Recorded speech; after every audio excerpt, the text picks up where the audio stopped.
வணக்கம். இப்ப பார்க்க போறது என்ன அப்படின்னா நாற்கரம் பற்றிய ஒரு பாடலை பாட போறோம். சேர்ந்து எல்லாரும் பாட போறோம். அந்த பாடல் வழியாக நம்ம என்னென்ன விஷயம்லாம் தெரிஞ்சுக்கிறோம் அப்படிங்கிறத பாடின பிறகு நான் சொல்லுவேன்.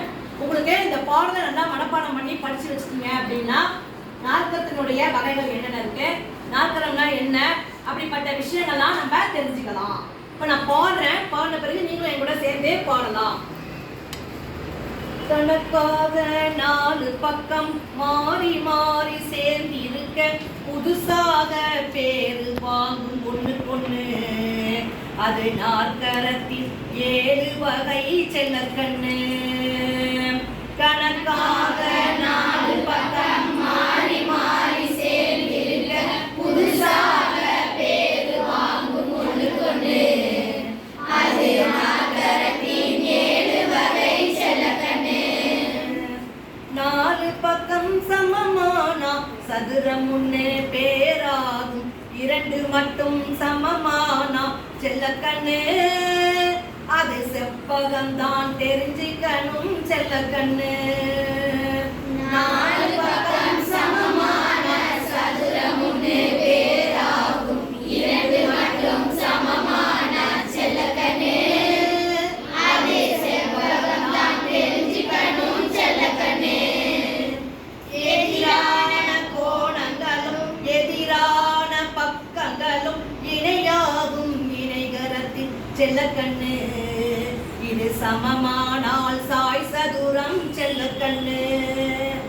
எதிரான கோணங்களும் எதிரான பக்கங்களும் இணையாகும் இணைகரத்தின் செல்லக்கண்ணு.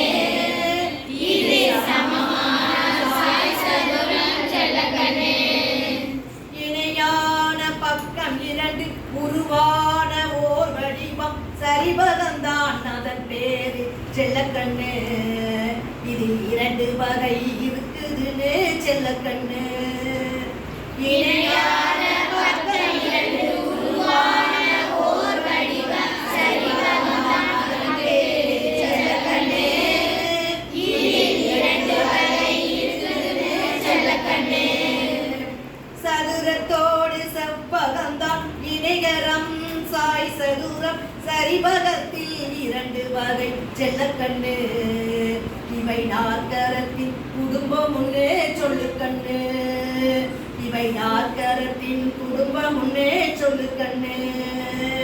சதுரத்தோடு செவ்வகம்தான் இணைகரம் சாய் சதுரத்தில் சரிபகத்தில் 2 வகை செல்லக்கண்ணு.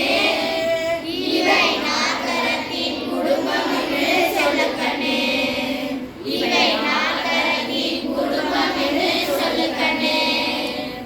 இந்த பாடல் வழியாக நம்ம நாற்கரத்தினுடைய குடும்பம் என்னென்ன இருக்கு அப்படின்னு பார்த்தோம்னா சதுரம், செவ்வகம், சரிபகம், இணைகரம், சாய் சதுரம். சரிபகத்திலே 2 வகை இருக்கு.